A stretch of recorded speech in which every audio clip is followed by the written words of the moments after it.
Have you ever wondered why we call things in the water sea monsters, but we never talk about land monsters? I think there's a reason for that. The oceans have always held the strangest, most frightening, most unbelievable predators this planet has produced, and they've usually outnumbered anything walking around on dry land. But every so often, the rules break. And today I want to tell you about the one place where they broke completely. Because this is a story about a sea that was, in my view, the deadliest body of water in the history of the Earth. And about what happened when that sea drained away. Because it didn't leave behind an empty plain, it left behind hell. The story starts around 100 million years ago in North America. From orbit, the continent would have looked broadly familiar. On the ground, nothing was normal. And I don't just mean the dinosaurs. The land itself was in chaos. Two tectonic plates were grinding into each other, throwing up mountains and triggering constitutional volcanic activity. And in the process, they pressed down a vast basin running north to south through the middle of the continent. Now, normally, a basin is just a basin. But this was the wrong moment for one.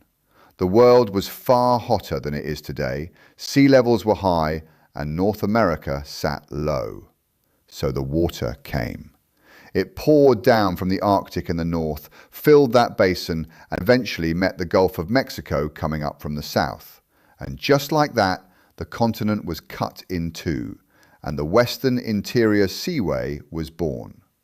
At its greatest extent, it ran over 2,000 miles long and some 600 miles wide. And here's the thing that made it so lethal. It was shallow, astonishingly shallow, which sounds like it should make it safer. It did the exact opposite, because a shallow, warm, sunlit sea is a factory for life. It meant reefs and enormously productive sunlit water. And because it sat between two brand new island continents, Laramidia in the west and Appalachia in the east, it acted as a colossal watershed, collecting nutrient-rich runoff from both and dumping it into the soup.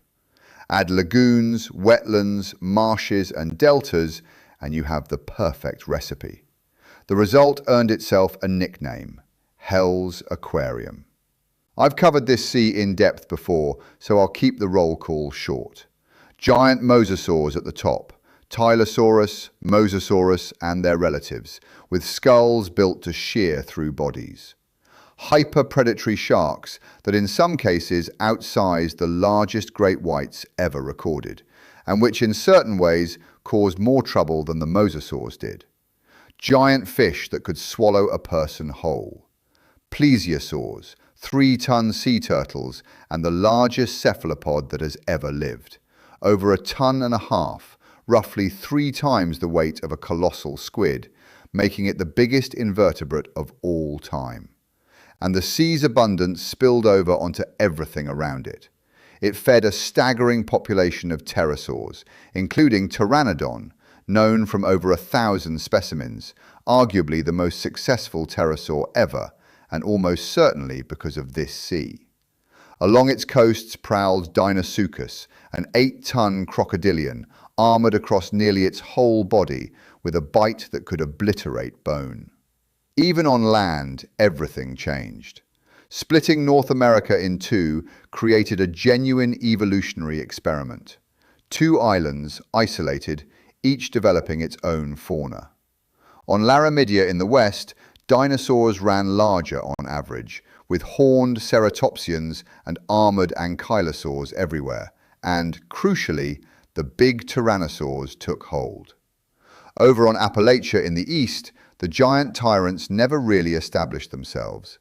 Instead, you got smaller but nastier predators like the dryptosaurids, with longer arms and larger claws, alongside raptors and, remarkably, at least one carcharodontosaur.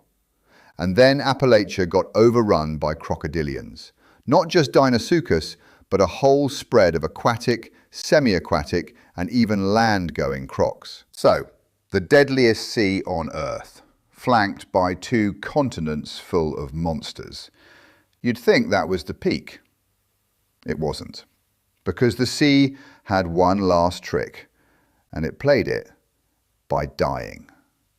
Around 70 million years ago, the water began to recede and essentially never stopped. The continental plates were uplifting, the land was rising, and the sea was being squeezed out. And that retreat was violent enough that within a couple of million years, only around 20% of the dinosaur genera from the Seaway's glory days were still standing. Its own monsters vanished with it. But here's the thing about a sea drying up. It doesn't leave nothing behind. It leaves land. Vast, empty, brand new land. And critically, land built on millions of years of accumulated marine sediment. Which is to say, some of the most fertile ground imaginable, sitting empty, waiting for something to move in. And what moved in became the single most famous place in the history of paleontology, Hell Creek. It sprawled across what's now Montana, Wyoming, and the Dakotas. All of it, every square mile previously underwater. In the sea's absence, it became a vast subtropical floodplain of swamps, rivers, lakes, and dense forest, sandwiched between rising mountains to the west and the last shrinking remnant of the Seaway to the east. Warm, wet, rich, and empty. And into that vacuum walked the most legendary cast of animals that has ever shared a landscape. Chief among them, of course, Tyrannosaurus rex. And it was partly thanks to the Seaway's retreat and the faunal turnover that followed that T-Rex ended up as the sole giant predator across its entire range. No rivals, no competition, just the king. And it was built like nothing else. The largest specimens estimated at up to 12 tons, with average adults somewhere between 5 and 8. A skull larger than a grown adult human, filled with thick, slightly serrated teeth, and a bite force that ranks among the most powerful ever measured, strong enough to pulverize armor, muscle, and bone. We know it worked because we found fossilized T-Rex droppings containing bone ground so fine it's practically sand. And this is where Hell Creek gets truly absurd, because T-Rex wasn't rare there. A dinosaur census found it was one of the most common large dinosaurs in the formation, and roughly 85% of all named T-Rex specimens have come out of Hell Creek alone. It wasn't a place where you might, if unlucky, meet a tyrannosaur. It was a place where you'd struggle to avoid one. But it wasn't the only killer. There was a smaller, faster, nimbler tyrant in the same landscape, Nanotyrannus, and its identity has been argued over for decades, with many insisting it was just a juvenile T-Rex. That argument has swung hard recently. Work published in 2025 found that the key specimen was a fully grown adult, supporting Nanotyrannus as a distinct animal that coexisted with T-Rex. Which means Hell Creek had two tyrannosaurs, a heavyweight and a sprinter. And beneath them, the raptors.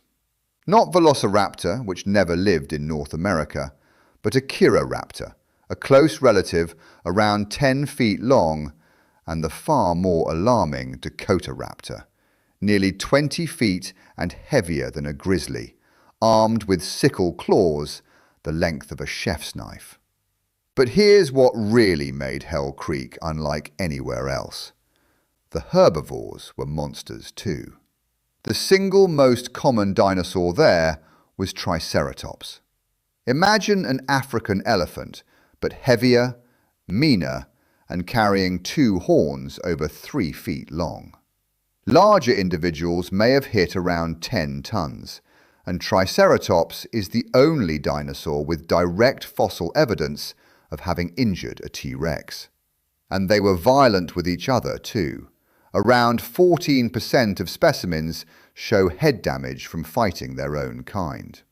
Then Ankylosaurus, the heaviest ankylosaur ever found, up to 8 tons, plated in osteoderms wider than dinner plates and swinging a tail club with enough force to shatter a T-Rex's leg. And tellingly, it's one of the few large Hell Creek animals never found with predator damage. Even the king left it alone. Even the punching bag of the ecosystem was formidable. Edmontosaurus, the duckbill, reached 43 feet in exceptional individuals, likely outweighing most of the T-Rex it lived alongside, with powerful legs, a heavy tail, and the safety of enormous herds. And there was more. Bone-headed pachycephalosaurs, ostrich mimics, clocked in reconstructions at nearly 50 miles an hour. Giant lizards with shark-like teeth, and the earliest known boa. And overhead, a giant Ajdarchid pterosaur that was formally named in 2025. Inferno Dracon, the dragon from hell. Standing on its knuckles, it could have looked clean over your head, and unlike most pterosaurs, it likely stalked prey on foot, spearing and swallowing small animals whole. And then there's my favourite detail in this whole story, the one that ties the two halves together. Because in Hell Creek, hundreds of miles from any coast, in rocks laid down by rivers, paleontologists found a mosasaur tooth, a sea monster in the middle of the land the sea left behind. And the leading interpretation is genuinely wonderful. Mosasaurs weren't strictly marine. Like modern bull sharks, some of them were pushing up freshwater river systems far inland, which means the old sea hadn't entirely let go. Its monsters were still swimming upstream into the world it had created, right to the end. And what an ending it was. Because Hell Creek represents the final chapter, the last 1,000,000 or 2 years of the age of dinosaurs. Every one of these animals, the king, the 3-horned giants, the armored tanks, the dragon from hell, all of them were living in the last days without knowing it. And the formation itself is famous precisely because it captures that boundary, the exact layer where the Mesozoic stops. So that's the strange circular story. A collision of tectonic plates built a basin. The basin filled with water and became the deadliest sea in Earth's history. That sea then drained away, and in doing so, laid down the fertile, empty ground on which the most iconic ecosystem in the fossil record was built. The sea created the land. The land created the king. And then, 66 million years ago, an asteroid arrived and wiped the whole thing clean. Thanks for watching, and until next time, keep looking up.